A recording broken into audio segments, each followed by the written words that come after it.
I'm going to invite our first speaker, Duncan Whittick. He is the executive director of the Columbia Basin Environmental Education Network, and was formerly the communications coordinator for KCP.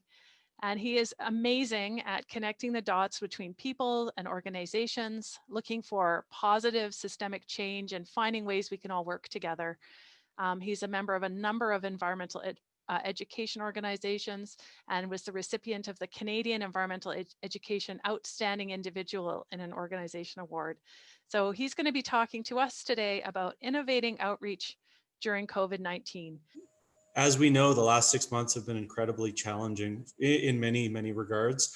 And I think outreach has been one area where there's been a huge amount of challenges, but a huge amount of innovation and adaptation as well.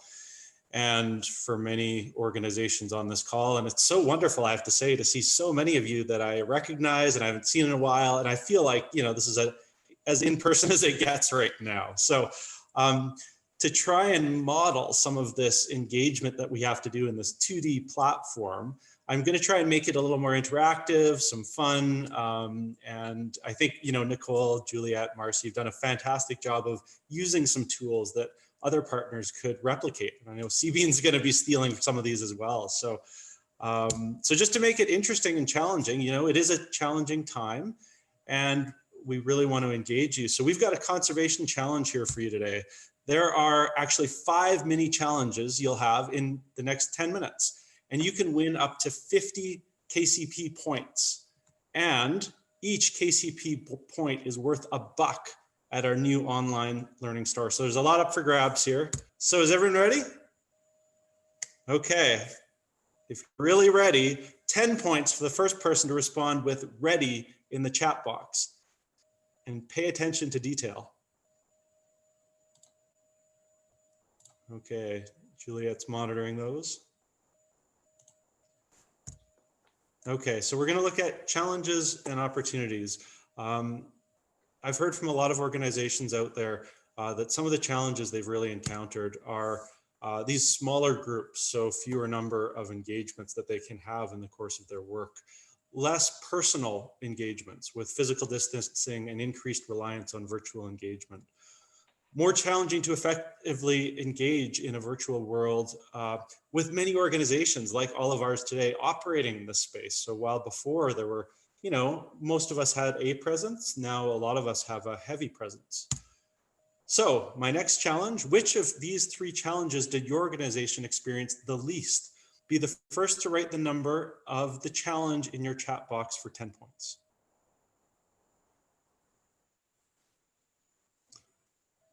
Okay, and moving on to opportunities. So one of the opportunities we've seen is smaller, more consistent and localized audiences, leading to more opportunities for repeat engagement, which can be more effective in outreach.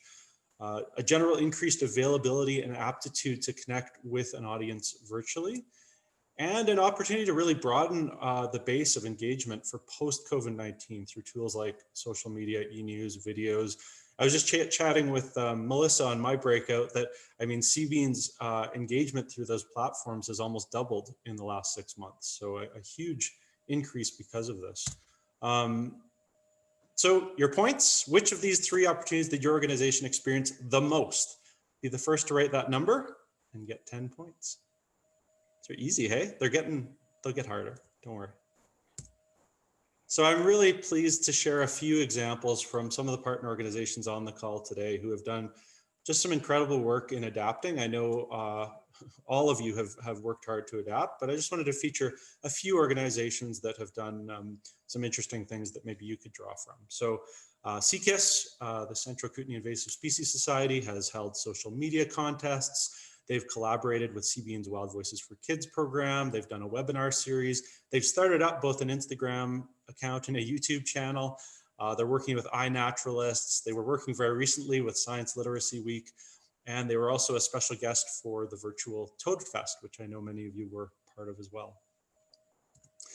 WildSite Kimberly Cranbrook held a few workshops that went over really well. They had masks, they had hand sanitizer. They ran an outdoor-based day camp. And they reported it went really well. Again, used hand sanitizers, individual sit pads to spread people out, and created individual baggies of commonly used supplies as a way of reducing touch points. The Lake Windermere ambassadors, again, increased their social media presence and really helped them to expand their outreach. They also posted photos and some great instructional videos, like the one you see of Georgia Peck in the bottom right there, doing her Secchi disc video, which is a great example of a short video that you can do on your own. And then last but not least, we've got CSYS, who did some voter outreach at a distance, used simple, easy to clean demo tools, had one-on-one or smaller stakeholder meetings, enhanced their landowner mailouts, and also promoting citizen science reporting at this time. So again, all strategies that many organizations are using, but just a bit of a shift in emphasis towards this. And I think that could likely have some really good ongoing effects for these organizations and their ability to outreach effectively. So your next challenge, what are the names of the 4 organizations featured? First to respond gets 10 points. You can use acronyms, but they must be accurate. So Juliet, monitor for that.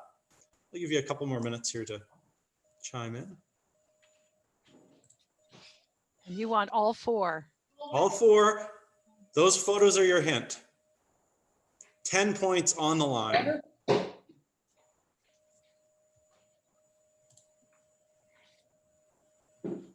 How are we doing, Juliet? Do we have a winner yet? We have a winner. Woo! Awesome. Okay, moving along.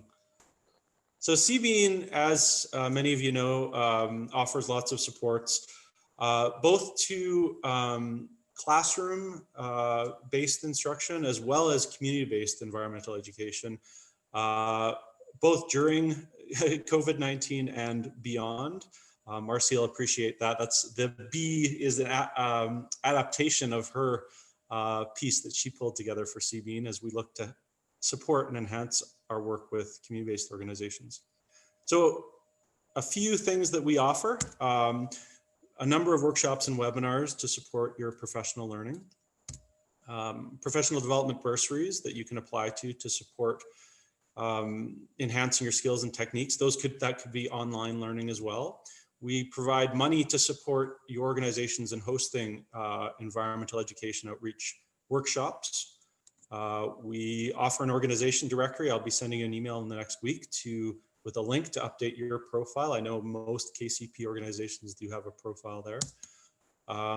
We just launched an outdoor learning store, which has gone off hugely across the Columbia Basin and the province, where we offer sets of equipment and supplies to support outreach and education programs.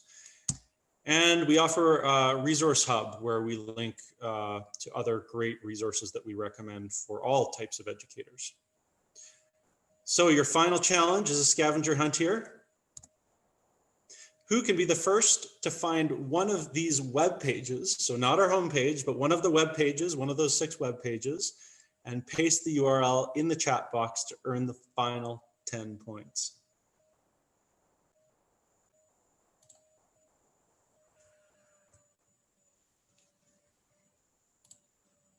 Okay, do we have a winner, Juliet?